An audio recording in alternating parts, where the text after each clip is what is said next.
안녕하세요. 생명의 샘 샘터지기 채도숙입니다. 오늘은 지난 시간에 이어서 예수의 테레사 영혼의 성 세 번째 시간입니다. 오늘 소개할 공방은 3-4 공방입니다. 점점 더 깊이 들어가고 있습니다. 이제 바로 시작하겠습니다.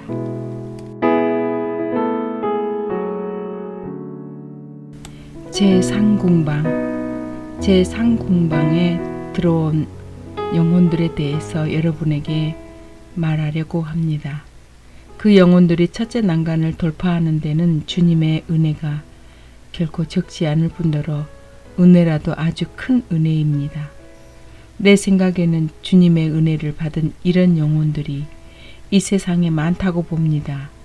그런 이들은 애써 하나님을 거스르려 하지 아니하고 소재마저 피하고 즐겨 고행을 하는가 하면 마음 거두는 일이며 시간을 알차게 보내고 남을 사랑하는 일에 열중합니다. 그들은 말하는 것, 옷 입는 것에 빈틈이 없고 가정을 가졌으면 집안을 잘 다스리는 사람들입니다. 정말 그들의 상태는 바람직스러운 것이니 마지막 공방에까지 들어가지 못할 이유란 없을 듯하고 그들만 원한다면 주께서도 이를 거부하지 않으실 것입니다. 그 마음가짐이 훌륭하여서 어떠한 은혜라도 다 받도록 마련되어 있습니다. 문제는 수도복을 입느냐 안 입느냐에 있지 않고 힘써 덕을 닦는 데 있습니다. 매사에 우리 의지를 하나님의 의지에 일치시키는 데 있습니다. 그리고 우리의 생활을 하나님이 원하시는 대로 맞추어 나가서 우리 뜻이 아닌 오직 당신 뜻이 이루어지기를 바라는 데 있습니다. 지금 내가 말하고 있는 이 길에서 가장 중요한 것은 겸손. 이 점을 여러분이 알아들었으면 앞으로 나아가지 못하는 이들에게 모자라는 것이 바로 이것이라 함을 깨달을 줄 믿습니다. 우리의 경우 우리 자신은 몇 발자국밖에 나가지 못한 듯이 믿고 다른 자매들은 우리보다 훨씬 진보했다고 여깁시다. 우리는 사람 중에 가장 못난 자로 알려지기를 스스로 원할 뿐 아니라 사람들이 그렇게 알도록 힘쓰지 않으면 안 됩니다. 이런 상태가 되면 아주 훌륭한 것입니다. 하지만 이렇지 못할 경우 우리는 평생 동안 한자리에서 헤아릴 수 없는 고생과 비참 속에 머무르게 될 것입니다. 그도 그럴 것이 자기 자신을 버리지 않았으니 사는 것이 괴롭고 따분하고 비참에 무거운 짐을 짊어지고 가기 때문에 다른 공방들로 올라가는 사람들은 그런 짐이 없으니 거뜬한 것입니다. 이 상공방들에서 주님은 공의하시다기보다 자비하신 분답게 항상 우리 분수에 넘치도록 갚아주십니다. 이 세상에 호강이나 오락에서 맛볼 수 없는 그러한 만족을 주시니 말입니다. 그렇지만 영혼의 맛은 그리 많이 주신다고 생각되지 않습니다. 그 맛을 주신다면 그것은 더 높은 궁방에서 되는 일을 보여주심으로써 그리로 들어갈 준비를 갖추라 하시는 것입니다. 그렇습니다. 완덕이란 맛에 있지 않고 더욱 사랑하는 데 있으며 정의와 진리를 가지고 보다 더 일하는 데 있고 그 상급도 거기에 달려 있습니다. 제4공방. 이 공방들은 하나님이 계시는 곳에 한결 더 가까우므로 그 아름다움도 대단할 뿐 아니라 보고 깨칠 희한한 일들이 있지만 그 경험을 가지지 못한 사람들에게는 어떠한 재주로도 그럴듯하게 설명할 수 없고 도리어 더욱더 아리송하게 말할 따름인 것입니다. 하지만 경험이 있는 사람은 그것도 여러 번 경험한 사람이면 잘 알아들 것입니다. 어찌 보면 이 공방들에 이르기까지 먼저 다른 공방살이를 오래 해야만 되는 듯이 생각될는지 모릅니다. 물론 이미 말한 바와 같이 그러는 것이 보통입니다마는 일정한 법이 있는 것도 아닙니다. 여러분이 거듭거듭 들으신 것처럼 주님은 당신이 주고 싶은 때에 주고 싶으신 대로 주고 싶으신 사람에게 은혜를 주시는 것이고 또 그 은혜는 당신의 것이므로 누구에게도 불의를 하지 않으십니다. 이 궁방들에 독한 짐승들이 들어오기는 아주 드문 일로서 설사 들어온데도 해를 끼치기는커녕 도리어 영혼은 소득을 보게 됩니다. 이 기도의 자리에 있는 사람들에게는 그것들이 들어와서 싸움을 걸어주는 편이 차라리 낫다고 나는 생각합니다. 유혹이 없고 보면 악마가 하나님이 주시는 영혼의 맞속에 끼어들어 속임수를 쓰고 그리하여 그 유혹보다 훨씬 더 큰 해를 입히게 될 터입니다. 그뿐 아니라 악마는 사람들이 공로를 세울 기회를 앗아버리고 언제나 자기 도취의 항오울경에 빠지게 하므로 영혼에 덕되는 것이 없게 만들어 놓습니다. 황홀의 경지가 늘 지속되는 것을 나는 안전하다고 보지 않습니다. 아니 그보다도 주님의 얼이 우리들 안에 항상 똑같이 계신다는 것은 이 세상에서는 불가능하다고 생각합니다. 그럼 이제 내가 아까 말하였던 흐뭇한 기쁨과 맛이 서로 다르다는 점을 들어서 우리가 묵상을 한다든지 주께 기도를 드릴 때에 느끼는 싶습니다. 그것은 하나님의 도우심이 비록 멀기는 하지만 결국 우리 자연의 바탕에서 오는 것입니다. 하나님 없이는 우리가 아무것도 할 수 없다는 것, 앞으로 내가 하는 말들은 이 뜻을 알아들어야 합니다. 나는 사람들이 너무나 기뻐서 눈물을 흘리는 것을 보았고 그런가 하면 나 역시 그런 일이 몇 번 있었습니다. 이러한 기쁨은 본성적 기쁨이지만 하나님의 일로 우리가 기뻐하는 것도 그 질이 훨씬 고상할 뿐 결국 같은 것이 아닌가 생각됩니다. 따라서 본성적 기쁨이 결코 나쁜 것이 아닙니다. 이 기쁨은 우리의 자연 본성에서 비롯하였다가 하나님 안에서 끝나는 것입니다. 그러나 영혼의 맛은 하나님께로부터 비롯하여 자연 본성이 그것을 느끼면서 위에서 말한 저 기쁨에서 느끼듯이 아니 그보다 훨씬 초월한 기쁨을 누리는 것입니다. 묵상을 할 때 재미가 있고 기쁨을 느끼는 이 상태를 내가 경험한 대로 말하면 나는 주님의 순환을 묵상하다가 눈물이 흐르기 시작하면 머리가 깨질 지경이 되어서야 그쳤고 내 죄 때문에 울 때에도 마찬가지였는데 그것은 내게 있어 주님의 큰 은혜였습니다. 나는 이 자리에서 이 재미와 기쁨 두 가지 중에 어느 것이 더 나으냐는 것보다는 어떻게 다르냐는 것만 말하고 싶습니다. 때때로 이런 눈물과 마음의 움직임은 우리의 기질이나 심리 상태에서 옵니다. 하지만 비록 본성에서 온다고 하더라도 위에서 말한 것처럼 결국 하나님께 닿아서 그치는 것입니다. 그러기에 재미라는 것도 그 때문에 자기가 더 나아졌다는 생각이 없이 겸손하기만 한다면 아주 높이 평가해야 할 것입니다. 이런 결과가 모두 사랑에서 오는지는 알 수 없지만 사실 사랑의 결과라면 하나님이 내리시는 선물인 것입니다. 일반적으로 이런 경건한 감정을 갖는 이들은 저 앞에 궁방들에서 사는 사람들입니다. 그들은 거기서 거의 항상 머리 쓰는 일만 하고 있는데 이성을 가지고 추리를 하거나 묵상을 합니다. 그 이상의 것을 할 수 있는 은혜를 못 받았으니 그것만이라도 좋지만은 잠깐이나마 하나님을 찬미한다든가 당신의 사랑을 그 하나님이심을 흐뭇해 한다거나 당신의 존영과 영광을 기원하는 데 마음을 기울이는 것이 더 좋을 것입니다. 이같이 할수록 마음을 크게 일깨워 주는 것입니다.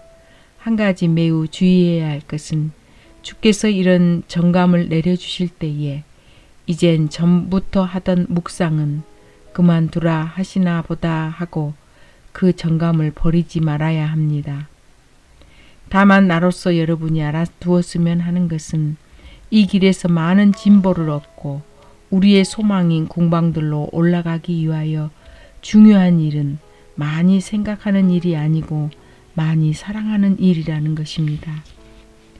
그러기에 여러분의 사랑을 더욱더 일깨워주는 그것을 하십시오. 아마도 우리는 사랑하는 것이 무엇인지 모를지 모릅니다. 그렇다고 해서 나는 그다지 놀라지 않습니다. 사랑은 맛이 더한 데 있지 않고 오직 더한 결심에 있습니다.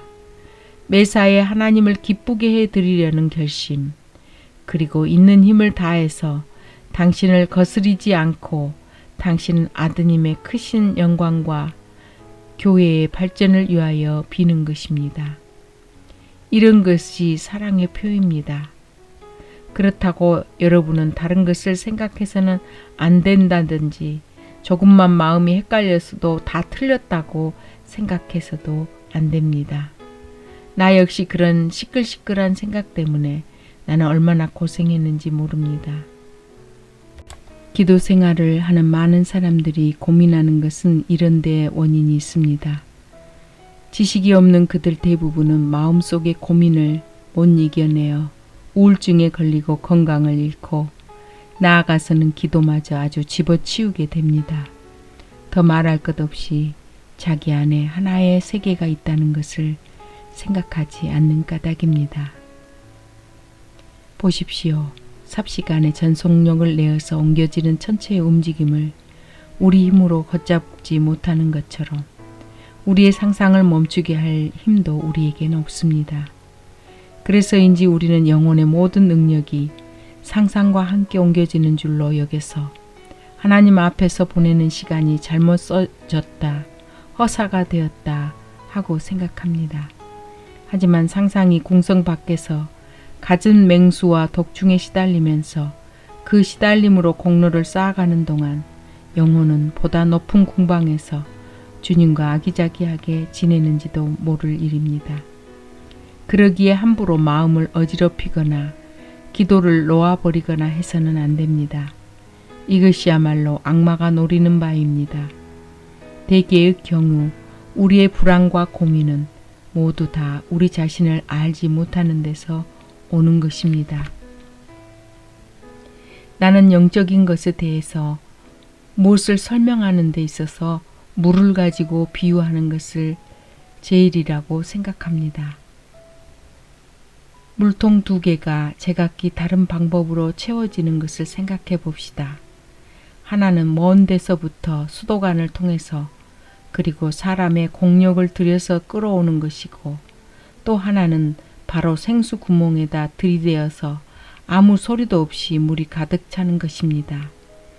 지금 말하는 이 생수가 수량이 풍부하고 보면 이 물통이 철철 넘어서 큰 물주기가 되고 나아가서는 구태여 힘을 들이거나 수도관을 배치할 필요가 없이 물은 항상 거기에서 콸콸 나올 것입니다. 이것은 수도관을 통해서 오는 물과는 다릅니다. 관을 통해서 오는 그것은 이미 말한 바 묵상에 따르는 기쁨이라고 생각합니다. 그 기쁨이란 우리가 피조물을 빌려서 명상에 잠긴다든지 애써 오성을 부려서 생각하는 데서 오는 것으로 결국 우리의 노력의 결과인 까닭에 그것이 다소라도 영혼을 이롭게 채우려면 이상 말한 바와 같이 소리를 내기 마련인 것입니다. 그러나 또 하나 다른 통의 물은 바로 생수이신 하나님으로부터 옵니다. 그리하여 당신이 어떤 초자연스러운 은혜를 내리시고자 할 때면 그 물은 말할 나위 없는 평화와 감미를 가지고 우리의 가장 그윽한 속으로부터 솟아나는 것입니다. 하지만 나는 그것이 어디서 어떻게 용솟음쳐 오는지는 모릅니다. 그 기쁨, 그 즐거움은 이승의 그것들처럼 처음에는 마음속으로 느끼지만 후에 가서는 완전히 모든 것을 채워버립니다. 이 물은 차츰 모든 궁방, 영혼의 모든 능력을 채워나가다가 마침내는 육체에까지 미치게 되는 것입니다. 그러기에 그것은 하나님으로부터 비롯했다가 우리들 안에서 끝나는 것이라고 말하는 것입니다. 정말이지 경험해 본 사람은 알지만 이 맛스러움은 온통 인간의 바깥가지를 흐뭇하게 만드는 것입니다. 내가 보는 대로 말한다면 이 기쁨은 마음에서 솟는 것이 아니고 그보다 더더욱 깊숙한 깊디 깊은 데서 오는 것 같습니다. 그것은 틀림없이 영혼의 중심일 것입니다. 저 천상의 물이 내가 우리의 가장 깊숙한 속이라고 말한 그 샘에서 바야흐로 솟아날 때 우리의 마음 전체가 넓어지고 채워지면서 말로 표현할 수 없는 은혜들이 내려지는데 그 은혜가 어떠한지는 이를 받는 영혼조차 알아듣지 못합니다. 영혼은 그 어떤 향내를 맡습니다. 마음의 깊은 속에 화롯불이 있어 거기에 던져진 짙은 향과도 같이 그 불꽃과 타는 자리가 보이지는 않건만은 그 열과 그 향내는 영혼에 스며 퍼지고 거듭 말합니다만 육체에까지 미치는 것이 일수입니다. 신비롭기 짝없는 일에 느낄 열이며 맡을 향내가 어디 있겠습니까마는 알아듣게 말하려니 그렇다는 것입니다. 여기에 대한 경험이 없는 이들은 사실이 그렇다는 것, 인간이 그것을 느낀다는 것, 그것도 지금 내가 말하는 이상으로 분명히 느낀다는 것을 알아주시기 바랍니다. 이런 경지는 우리가 아무리 공을 들인다 해도 도저히 얻어지지 않는 만큼 착각에서 올 수도 없는 것입니다. 바로 그 자체를 놓고 보더라도 이것은 세부치 같은 우리의 것이 아니요 하나님의 지혜로부터 오는 순수하기 짝이 없는 황금인 것입니다. 내 생각으로는 이 상태에서 인간의 모든 능력이 하나님과 일치하지는 못하고 다만 거나하게 취한 듯이 그 무엇에 놀란 듯이 멍하니 있을성 싶습니다. 이 궁방에서 할 일이 겸손 오직 겸손입니다. 우리가 주께 바라는 모든 것을 당신이 들어주시는 것은 이 겸손 때문입니다. 그런데 여러분이 겸손을 지니고 있는가를 대뜸 알아보는 방법은 자신들이 주님의 그러한 은혜, 그러한 맛을 마땅히 받을 수 있다고 생각하지 않는 것, 죽는 날까지 그런 은혜를 받을 만한 사람이 못 된다는 것을 깨닫는 것입니다. 여기에 물은 수도관을 통해서 끌어오는 것이 아닌 만큼 생수가 솟아나오려고 하지 않는 경우 우리의 노력도 소용이 닿지 않는 것입니다. 무슨 말이냐 하면 아무리 묵상을 많이 하고 억지로 공을 들이고 눈물을 흘린다고 해서 생수가 나오는 것이 아니라는 것입니다. 이 물은 다만 주께서 원하시는 그 사람에게 그나마도 흔히는 그 사람이 전혀 모르고 있는 때에 주어지는 것입니다. 우리는 당신의 것을 당신 뜻대로 우리에게 하시고 당신이 원하시는 대로 우리를 이끄시도록 맡겨 드립시다. 다음 시간에 오공방 이어서 하겠습니다.